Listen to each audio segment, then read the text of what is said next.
Hello दोस्तों, नमस्कार। स्वागत है हमारे यूट्यूब चैनल पर। दोस्तों, जैसे कि आप थंबनेल में देख पा रहे हैं कि 50,000 जो महात्मा गांधी सेवा प्रेरकों की भर्ती होने वाली है, उस पर हाल फिलहाल जोधपुर हाईकोर्ट ने स्टे या रोक लगा दी है तथा इसके कई कारण भी बताए गए हैं जिनकी हम आगे बात करेंगे। तो प्यारे दोस्तों, महात्मा गांधी सेवा प्रेरक संबंधित भर्ती संबंधी जितनी भी अपडेट्स हैं वो इस चैनल पर आपको मिल जाएगी। आप जाके इसमें देख सकते हैं। तो अभी का करंट अपडेट्स ये हैं कि जोधपुर हाई कोर्ट ने इस पर स्टे लगा दिया है, रोक लगा दी है और जिसके कई तथाकथित कारण भी बताए गए हैं। दोस्तों, इस भर्ती का हाल भी कुछ ऐसा ही होने वाला है जिस प्रकार से विद्या संबल भर्ती का हाल हुआ था।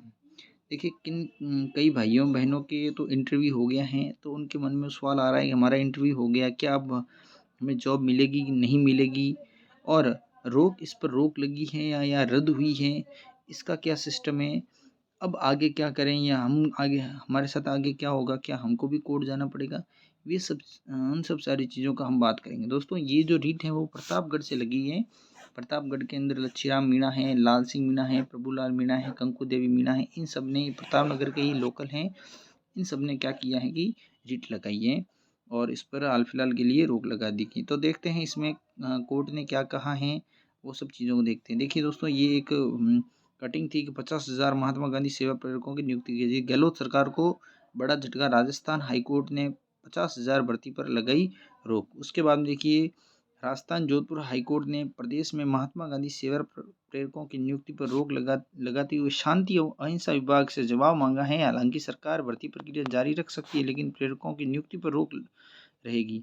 तो इसमें स्पष्ट लिखा हुआ है हाईकोर्ट के ऑर्डर में कि आप भर्ती प्रक्रिया तो जारी रख सकते हैं, लेकिन उनकी नियुक्ति पर अंतिम आदेश जब तक नहीं आ जाता तब तक रोक रहेगी।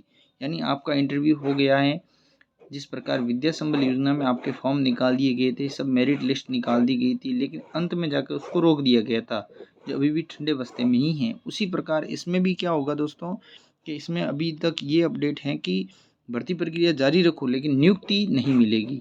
अगर आपका सिलेक्शन भी हो गया है लेकिन आपको नियुक्ति नहीं मिलेगी। राज्य सरकार ने 13 अगस्त को पंचायती स्तर पर तथा शहरी निकायों में 50,000 महात्मा गांधी सेवा प्रेरकों की भर्ती विज्ञप्ति जारी की गई 13 अगस्त को। और ये जल्दबाजी में देखो, इसमें अगस्त में और सितंबर में इंटरव्यू भी स्टार्ट हो गए।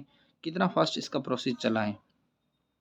यहाँ पर न्यायाधीश अरुण बंसाली ने एकल पीठ में लच्छीराम मीणा व अन्य याचिकाकर्ताओं से एक अधिवक्ता PR मेहता ने याचिका की पैरवी की है, जिसमें ये बताया गया कि 1 वर्ष के लिए अस्थायी नियुक्ति दी जानी है और मानदेय के तौर पर प्रेरक को 4500 रुपये दिए जाने का प्रावधान था। ये देख लीजिए, जोधपुर हाईकोर्ट का जो एक ऑर्डर कॉपी है वो मेरे पास में है। लच्छीराम मीणा, लाल सिंह राणावत, प्रभु मेघवाल और कंकु देवी मीणा, ये सब प्रतापगढ़ के हैं दोस्तों।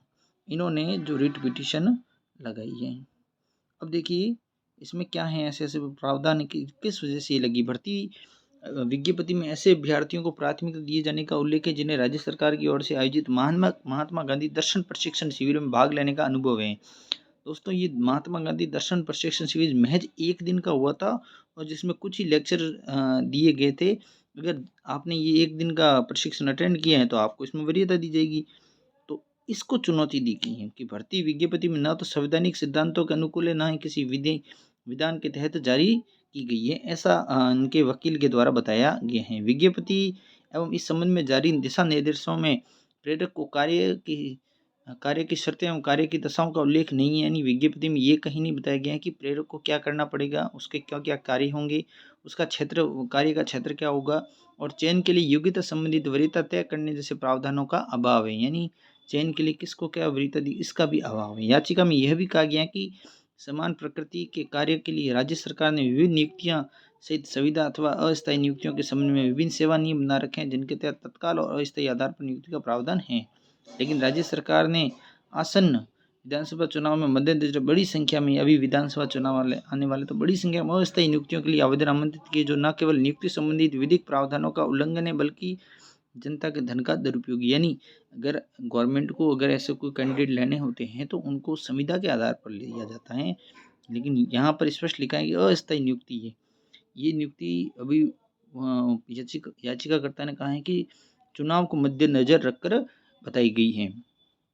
उसके बाद याचिकाकर्ता को कई वर्षों तक प्रेरक का कार्य का अनुभव है, लेकिन उनके अनुभव की अनदेखी की गई है। और एकल पीठ ने कहा कि सरकार प्रक्रिया भले ही जारी रखे, लेकिन किसी व्यक्ति को प्रेरक के पद पर नियुक्ति नहीं दी जाए।